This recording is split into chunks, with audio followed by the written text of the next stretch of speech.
Hi, I'm Lieutenant Kate Bailey and I'm a dental officer in the Royal Australian Navy, and this is my setup on HMAS Canimbla. We offer the full range of services that you will see in a private practice, so examinations, fillings. You can also do some emergency treatments, so if you need to remove a tooth, do a root canal, minus some of the more cosmetic end of dental practice, such as laser bleaching and those sorts of facilities. When you're at sea, you wake up at about 6:40 and then you play it by ear after that. You try and make appointments as best you can, but you better write it in pencil because the routine can change very quickly, and that's why the sense of humour is probably the most important thing to take to sea.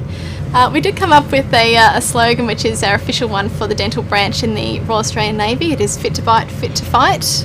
Our symbol is basically two sharks nuzzling together with a ship in the background. It's a really good opportunity to really network and get to know people who have jobs that are completely different to yours. Dentistry as a profession can be quite narrow in terms of your exposure to the outer world. In the Navy, you're surrounded by people who are doing different things, and you yourself are in the minority.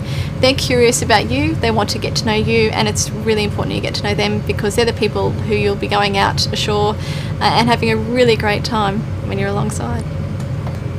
I do remember once when I was on, I think it was on HMAS Arunta, and I was fortunate enough to be put up as I was the only woman on board for a short period of time, but for about a week I was the only girl using the bathroom facilities.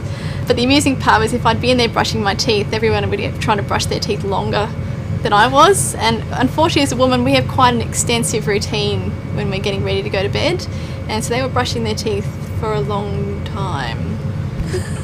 I joined the Navy as an undergraduate. With the undergraduate scheme, it's a little bit like a scholarship. The conditions of it are that you return 6 years of service in total from the start of when you're sponsored. Basically, it's a year for every year you're sponsored, +1, or 6 years, whichever is the greater. The Masters of Health Administration is also on offer to any dental officer, and I believe even our senior sailors are offered such opportunity. And that's mainly geared around the fact that we're hoping people will stay in and then become administrators to help guide the dental branch into the future.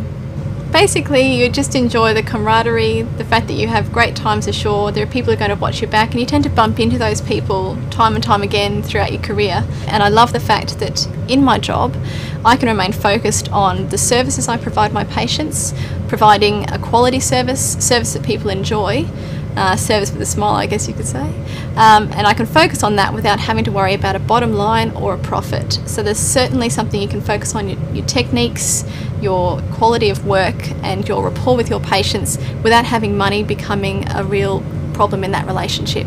One of the strangest things about the military is if you put together every really exciting moment that you ever had, it sounds like the wildest ride ever.